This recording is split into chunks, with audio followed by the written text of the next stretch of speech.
Break के बाद आपका फिर स्वागत है। अब खबर करनाल से लेंगे, जहां नशे में धुत एक पुलिस वाले ने एक डॉक्टर पर गोली चला दी।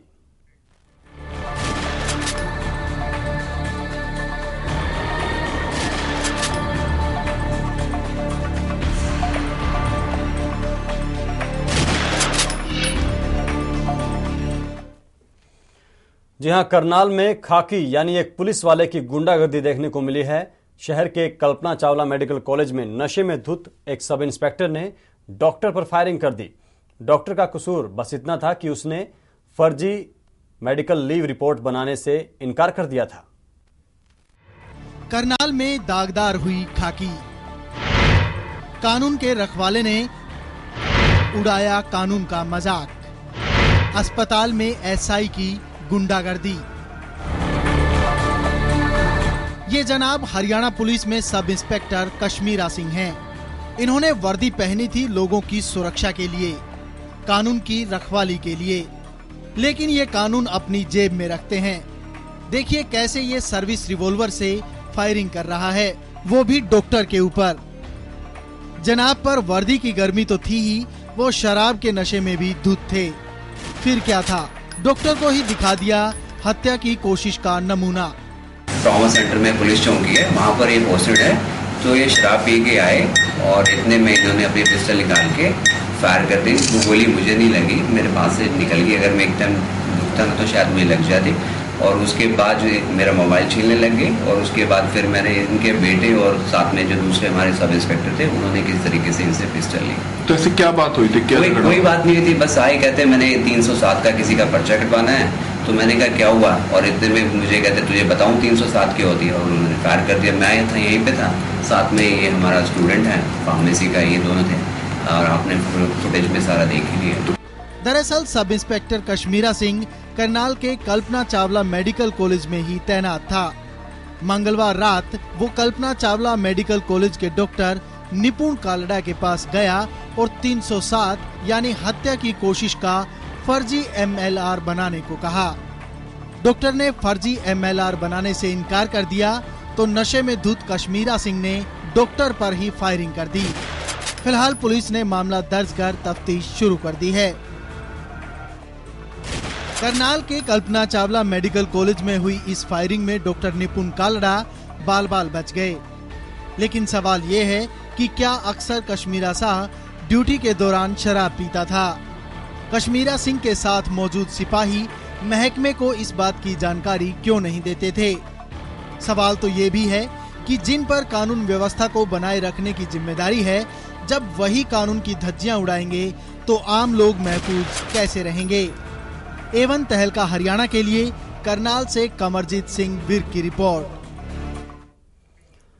तो शराब के नशे में डॉक्टर पर गोली चलाने वाले इस सब इंस्पेक्टर को गिरफ्तार कर लिया गया है।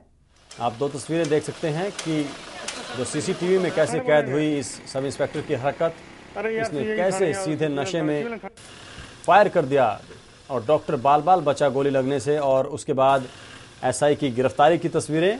हालांकि गिरफ्तारी से पहले भी काफी ड्रामा हुआ वहां पर। करनाल से एवन संवाददाता कमरजीत सिंह विर्क फोन लाइन पर हमारे साथ जुड़ गए हैं। कमरजीत, दोनों वाकये थोड़ा विस्तार से बताइए कि क्या जो कश्मीरा सिंह है उनका व्यवहार इसी तरीके का रहता है कि किसी भी फितूर में वो कोई भी ऐसी हरकत कर देते हैं, या फिर ये इकलौता ऐसा मामला सामने आया है जब उसने नशे में ये गोली चलाई है? और गिरफ्तारी से पहले क्या ड्रामा चला वहां पर आज करनाल में? दीप कंवर, मैं आपको जो अब का अपडेट है पहले मैं वो बताना चाहूंगा। अभी थोड़ी देर पहले जो कल्पना चावला मेडिकल कॉलेज है, वहाँ पे डॉक्टर जो कश्मीरा सिंह थे, जो अधिकारी थे, जो पुलिस अधिकारी है जिनके आरोप लगे हैं, उनका मेडिकल करवाया गया है। उसके बाद अभी थोड़ी देर पहले जो करनाल के डीएसपी सिटी हैं जोगिंदर राठी, उन्होंने एक प्रेस कॉन्फ्रेंस की। उसमें उन्होंने इस चीज की पुष्टि कर दी भी कश्मीरा सिंह को गिरफ्तार कर लिया गया है। और उनके साथ साथ ही इन कश्मीरा सिंह और एक एएसआई राजकुमार को सस्पेंड सस्पेंड कर दिया गया और कश्मीरा सिंह को 307 और 186 और 353 के साथ मामला दर्ज कर लिया गया और आगे की जांच शुरू की गई है और पूरे मामले में कल कश्मीरा सिंह को कोर्ट में पेश किया जाएगा।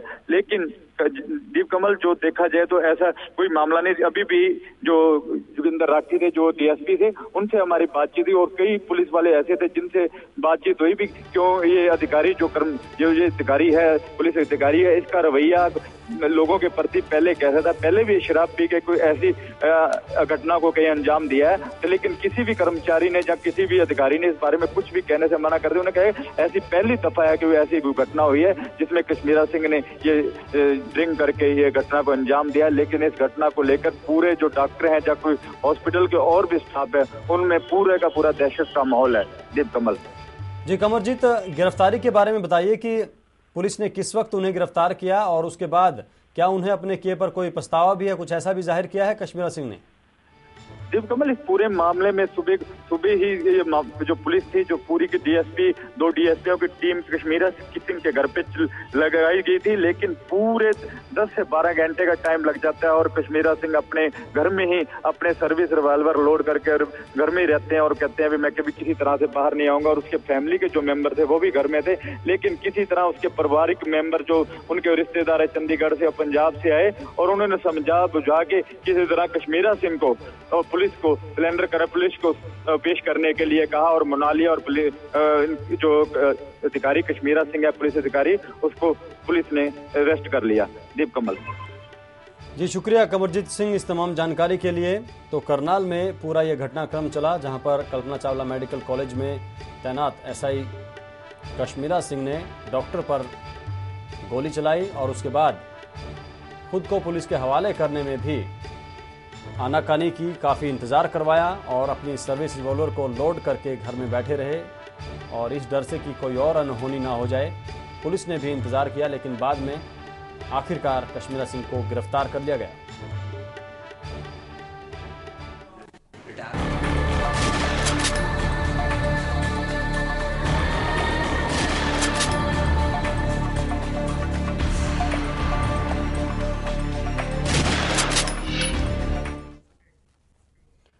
और अब खबर रेवाड़ी से, जहां हरियाणा शहरी विकास प्राधिकरण यानी हुडा विभाग सवालों के घेरे में है।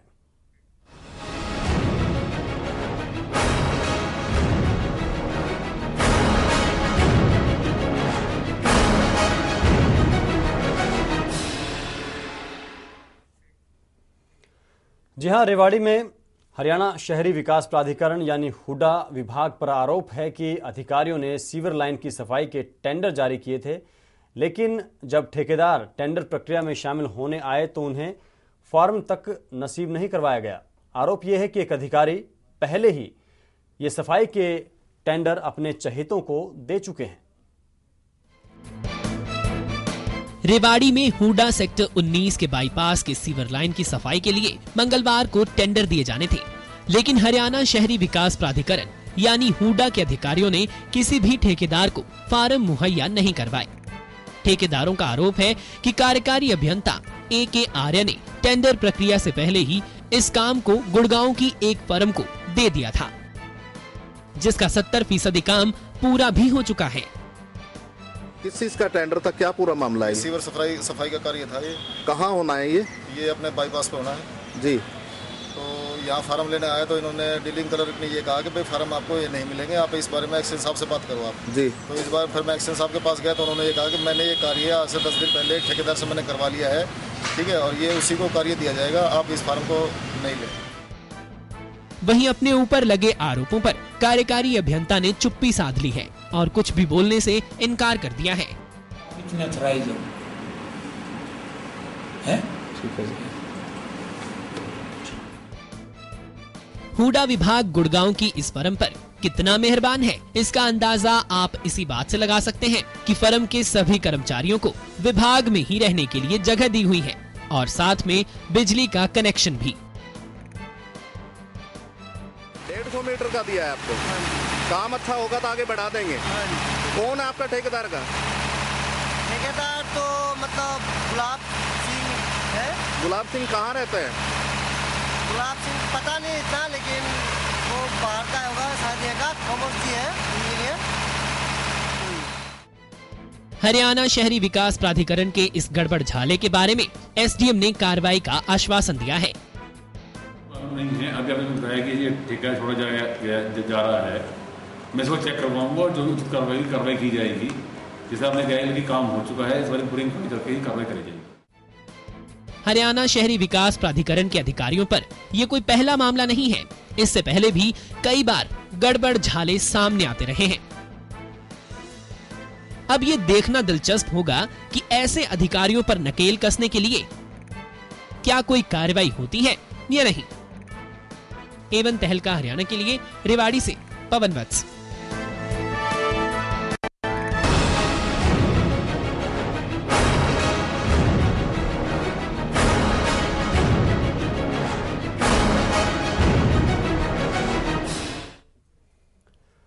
और अब कुरुक्षेत्र का एक मामला, जहां एक महिला ने अपने ही परिवार के लोगों पर उसे बेचने का आरोप लगाया है।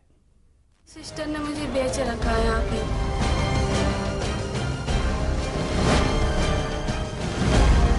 अंजाद ये है कि 60,000 में मेरे को बेचा गया है।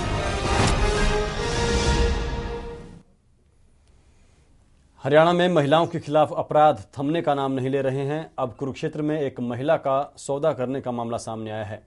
इस महिला का आरोप है कि उसके परिजनों ने 60,000 रुपए में उसका सौदा कर दिया और फिर खरीदने वाले शख्स ने उससे जबरन शादी रचाई। महिला के मुताबिक वो पहले से शादीशुदा है और उसका एक बच्चा भी है। ये लोग मुझे ऐसे किडनैप करके रखे हैं। हम अपने घर जाने के लिए कह रहे हैं। ये लोग मुझे बहुत मारते तोड़ते सब काम करते हैं। प्रदेश में बिकी एक और अबला। मेरी सिस्टर ने मुझे बेच रखा है यहाँ पे। बहन ने किया बहन का सौदा। अंजाद ये है कि 60,000 में मेरे को बेचा गया है। 60,000 में किया सौदा। यहाँ से हुई थी मारखंडे में, यहाँ पे लोग करे थे सर। खरीदार ने रचाई शादी। प्रदेश में एक बार फिर एक महिला का सौदा हुआ है। महिला के मुताबिक उसके अपनों ने उसे बेच दिया और फिर खरीदने वाले ने उससे जबरन शादी रचाई। महिला का आरोप है कि वो पहले से शादीशुदा है, उसका एक बेटा भी है, लेकिन उसकी बहन ने 60,000 रुपए में उसका सौदा कर दिया और 11 दिन पहले खरीदार ने उससे शादी रचाई। यहाँ पे मुझे किसी ने सौदा करके भेजा है। यहाँ पे मेरी सिस्टर ने मुझे बेच रखा है। यहाँ पे कितने पैसे में बेचा है? अब सर मुझे इतना खास पता भी नहीं कितने पैसे में बेचा है। अंजाद ये है कि 60,000 में मेरे को बेचा गया है। कहाँ पर की आपकी दोबारा शादी? यहाँ से हुई थी मारखंडे में, यहाँ पे लोग करे थे शादी। कब हुई थी शादी? शादी का सर अभी हुआ है 12 दिन हुए आज।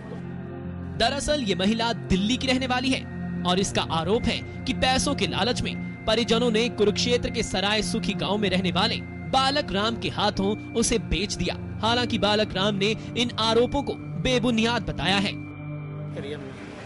कब करी है? ये कोई 8-10 दिन हुए मारकंडे पर। कोई तरीक तो मेरे याद नहीं। तो क्या पैसे दिए थे आपने इनको? कुछ नहीं पैसे दिए जी। ये करीब 60,000 रुपए में तो कहने का कुछ नहीं बन रहा। उधर पुलिस ने मामला दर्ज कर जांच शुरू कर दी है। पुलिस के मुताबिक जो भी दोषी होगा उसके खिलाफ कार्रवाई की जाएगी। पूरी बात क्लियर हुई नहीं है, खरीद फरोख्त किया या अपनी मर्जी से की इसने शादी। अगर ऐसा कोई मामला सामने आएगा तो कार्रवाई करेंगे। बहरहाल महिला के आरोप सही है या गलत, ये तो जांच के बाद ही साफ हो पाएगा। लेकिन महिला के आरोपों ने एक बार फिर महिलाओं की हालत पर सवाल खड़े कर दिए हैं। एवन तहलका हरियाणा के लिए कुरुक्षेत्र से राकेश रोहिला की रिपोर्ट। और कुरुक्षेत्र से एवन संवाददाता राकेश रोहिला फोन लाइन पर भी हमारे साथ जुड़ गए हैं। इस खबर पर हम विशेषज्ञों से भी चर्चा करेंगे। राकेश, पहले आपसे ये जानते हैं कि ये पूरा मामला क्या किसी संगठित तरीके से किया हुआ लग रहा है, क्योंकि ऐसे मामले भी चर्चा में आते रहे हैं पहले, जब शादी कर दी जाती है, पैसे लेकर महिला बेच दी जाती है और बाद में कोई ऐसा इस तरीके का बहाना बनाकर वहां से वो महिला वापस भी आ जाती है और फिर कहीं किसी और दूसरे के साथ उसकी शादी कर दी जाती है। कुछ उस तरीके का मामला नजर आ रहा है या वाकई ये महिला नादान है और अनजान है इस बात से कि उसको जबरदस्ती बेचा गया है? यहाँ पर जी राकेश, आप आवाज सुन पा रहे? राकेश रोहिला के पास चलने की कोशिश करेंगे, वो आवाज उन तक नहीं पहुंच पा रही है फिलहाल। तो महिला को बेचने का ये मामला कुरुक्षेत्र का है, दिल्ली की बताई जा रही हैं और हरियाणा में पहले भी इस तरीके के मामले सामने आते रहे हैं। हमारे साथ इस खबर पर चर्चा के लिए समाज सेवी सुनीता जी हमारे साथ फोनलाइन पर हमारे साथ जुड़ गई हैं। आपका स्वागत है मैडम। आपसे मैं जानना चाहूँगा, हरियाणा में किस किस तरीके के कारण रहे हैं ऐसे मामलों को बढ़ावा देने के लिए? जो घटता एक लिंगानुपात है वो तो है ही, इसके अलावा और कौन सी वजह हैं जो बढ़ावा देती हैं और एक उपयुक्त माहौल देती हैं ऐसे लोगों को जो महिलाओं की खरीद फरोख्त का ये कारोबार करते हैं? जी दीपकमल, मैं ये जो आज का मामला है इसके बारे में तो कोई टिप्पणी करना, जब तक इसकी गहराई से कोई जांच नहीं होगी तब तक कुछ कहना बेईमानी होगा। लेकिन मैं जो एक सामाजिक समस्या है उस पर मैं ज़रूर आपका ध्यान ले जाना चाहती हूँ। हरियाणा में जैसे आपने अभी जिक्र किया है कि जो हमारा लिंग अनुपात है, लड़कियां बहुत कम है और ये एक खास वजह है जहाँ पर महिलाओं को लाया जाता है। और देखिए, दुर्भाग्य की बात, हम ऐसे हरियाणा प्रदेश में हैं और ऐसे युग में हैं जहां पर एक भैंस की कीमत 1.5 लाख रुपए और एक महिला की कीमत 30,000 रुपए में एक महिला आपको मिल जाती है। देखिए, जहां तक समाज की बात करूं तो हमारे समाज में अगर किसी लड़के की शादी नहीं होती है तो सामाजिक रूप से वो स्वीकार्य नहीं है, उसको वो सम्मान नहीं मिलता जो एक विवाहित पुरुष को मिलता है। एक लड़के का, एक पुरुष का विवाह करना ना केवल उसकी दैहिक जरूरत की पूर्ति करता है बल्कि उसकी बहुत बड़ी सामाजिक जरूरत की पूर्ति करता है। क्योंकि जब कोई लड़के की शादी नहीं होती तो उसको संदिग्ध मान लिया जाता है, उसके ऊपर बहुत बड़ा क्वेश्चन मार्क है और उसको समाज में यहाँ तक कि बेटियों बहनों वाले घर के अंदर भी घुसने की इजाजत नहीं होती। वो चाहे कैसी भी नियत का हो लेकिन उसकी नियत पर हमेशा शक बना रहता है। तो समाज में अविवाहित पुरुषों की बिल्कुल भी सम्मान नहीं है। वो सम्मान पाने के लिए, वो घर में एक जगह अपनी सुनिश्चित करने के लिए, समाज की नजरों में वो ऊंचा उठने के लिए भी उसको विवाह जैसी संस्था की जरूरत होती है। तो ये चीजें उनको इस चीज के लिए प्रमोट करती हैं कि वो हर हालत में शादी करे ताकि अपनी वो जगह बना सके। जिनके पास धन कम है, रोजगार के साधन नहीं है, जिनकी जमीन नहीं है, जो असाध्य रोगों से पीड़ित हैं, ऐसे युवा जो लड़के हैं उनको भी यदि शादी करना है तो प्रदेश में तो वैसे भी आज मुश्किल है स्थिति।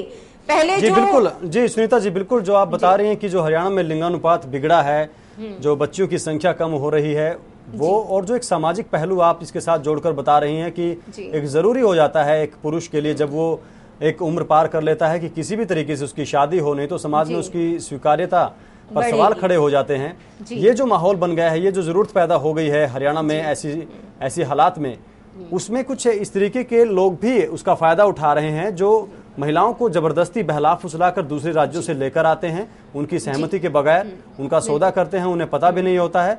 और कुछ महिलाओं की सहमति वाले ऐसे गिरोह भी सक्रिय हो गए हैं जो इन लोगों की इस जरूरत का, इस स्थिति का फायदा उठाते हैं। एक ही महिला को बार बार अलग जगहों पर बेचा जाता है और इसमें कई बार वो खुद महिला भी शामिल हो जाते हैं इस पूरे कारोबार में। जी बिल्कुल, देखिए ये समाज है, महिलाएं भी यदि अपराध में लिप्त हैं तो वे उसकी भी गुंजाइश होती है।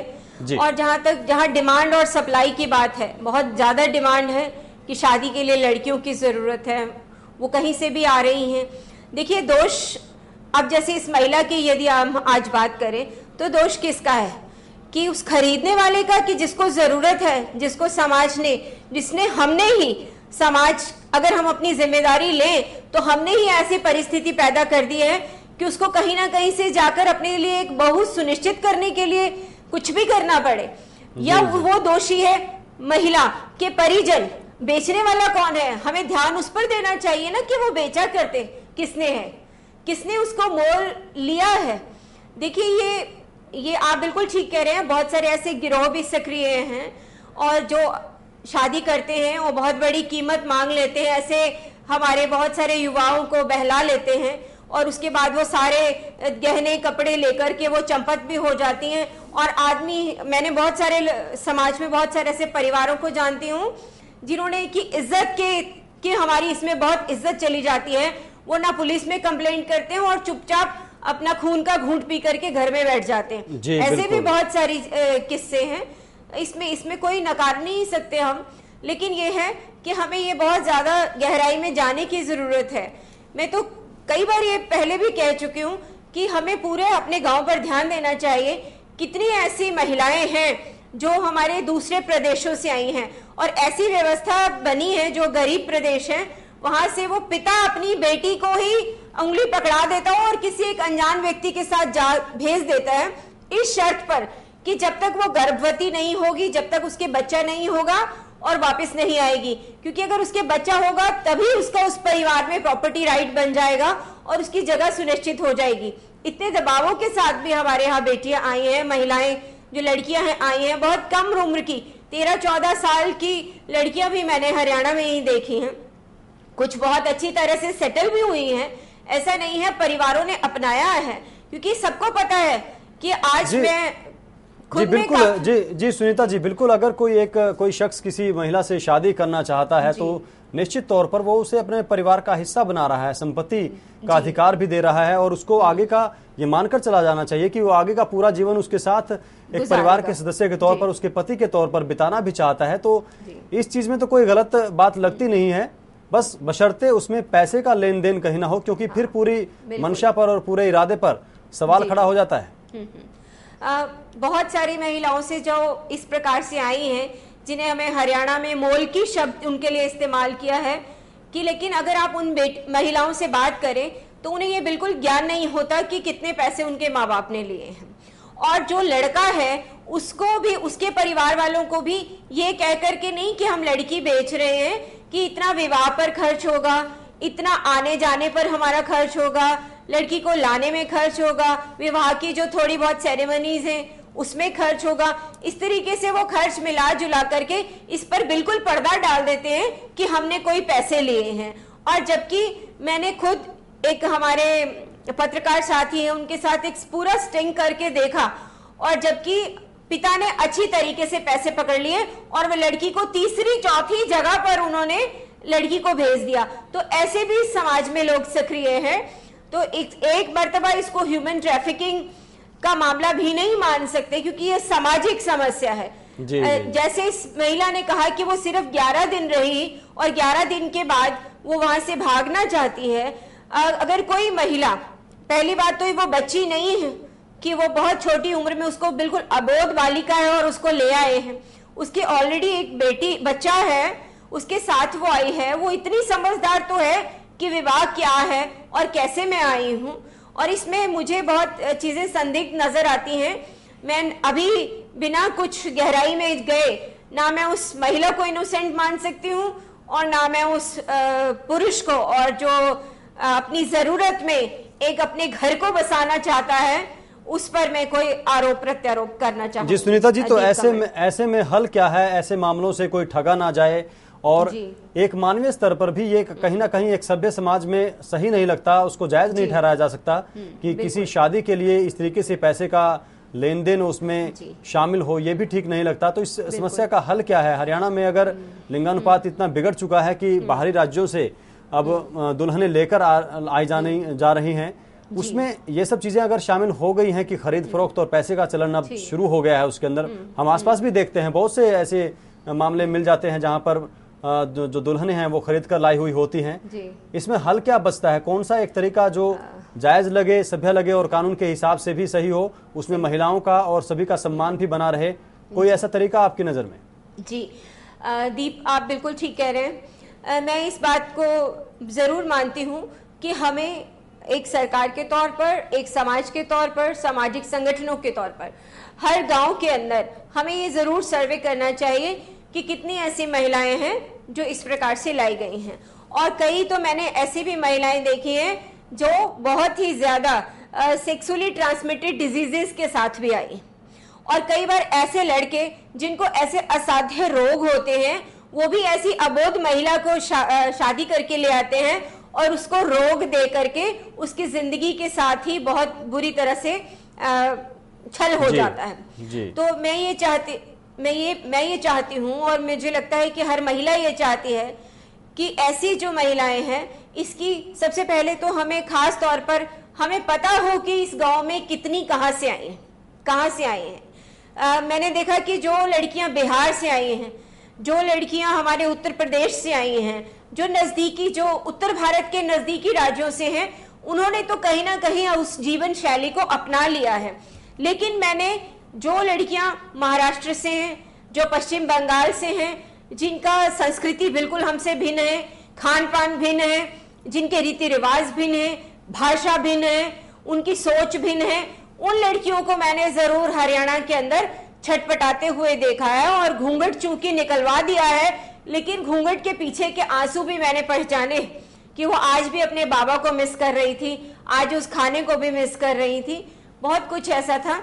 लेकिन मैं ये जरूर कहती हूँ कि इन सब की अच्छे से जांच की जाए, इनके स्वास्थ्य की जांच की जाए और इनको हमारे जो समाज में ये जो प्रथा है, समाज ने अगर ये क्रिएट की है तो इसको संभालना भी समाज को ही पड़ेगा। हम उनको अपनाएं, उनको बिल्कुल हम खेत में ना रखें, उनको समाज से बाहर ना रखें, उनको अपना दूसरे दर्जे और तीसरे दर्जे की औरत समझ करके ना देखें।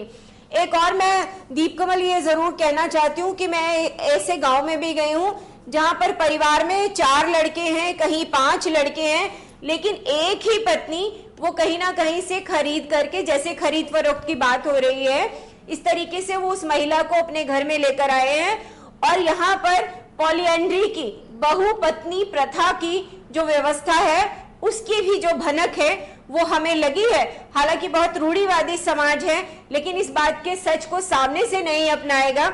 लेकिन ऐसा भी 1-2 जगह मेरे देखने में आया है और मैं खुद ऐसे परिवारों के भीतर तक गई हूँ देखने के लिए इस वास्तविकता को। लेकिन जितना हमारे रोटी और बेटी का सवाल हरियाणा में बहुत बड़ा है, तो इस बात पर चर्चा करने के लिए भी लोग सामने खुल करके नहीं आते हैं। जी बिल्कुल, खुलकर स्वीकार नहीं करते ऐसी स्थिति को। लेकिन ये आज के हरियाणा की हकीकत है, जहां पर दुल्हनें खरीदनी पड़ रही हैं और उनकी जिम्मेदारी, सामाजिक जिम्मेदारी लेने तक को कोई तैयार नहीं है। लेकिन अगर ये एक सामाजिक समस्या है, तो अगर बाहर के राज्यों से महिलाएं लाई जा रही हैं तो उनकी जिम्मेदारी भी लेनी होगी, चाहे उनकी सेहत से जुड़ी बात हो, चाहे उनकी सुरक्षा से जुड़ी बात हो, चाहे उनके सम्मान से जुड़ी बात हो। ये तमाम पहलुओं को समाज को जिम्मेदारी के साथ स्वीकार करना होगा और उनका ध्यान भी रखना चाहिए। और ऐसे मामले जहां पर खरीद फरोख्त है, उनमें उनसे झिझक, एक तरीके से उनको दबाकर नहीं रखना चाहिए, क्योंकि तभी लोग धोखाधड़ी का भी शिकार होते हैं और उन लोगों को भी बढ़ावा मिलता है जो ऐसे किसी की मजबूरी का फ़ायदा उठा लेते हैं और उसे कमाई का जरिया भी बना लेते हैं। बहुत बहुत शुक्रिया सुनीता धारीवाल जी इस चर्चा में हमारे साथ जुड़ने के लिए। तो कुरुक्षेत्र के एक मामले पर हम चर्चा आज कर रहे हैं, जिसमें एक महिला ने यह आरोप लगाया है कि उसके परिवार के लोगों ने उसे 60,000 रुपये में कुरुक्षेत्र के एक आदमी को बेचा है। दिल्ली की रहने वाली बताई जा रही हैं ये महिला, और अब करीब 2 हफ्ते बाद ये चाहती हैं कि इन्हें वापस इनके घर भेज दिया जाए। ऐसे में सवाल ये खड़ा होता है कि क्या इस तरीके के मामलों में सहमति होती है महिलाओं की, और क्या कुछ लोगों ने अब इस मजबूरी को एक पेशा बना लिया है, कमाई का जरिया बना लिया है। मेरे सिस्टर ने मुझे बेच रखा है यहाँ पे।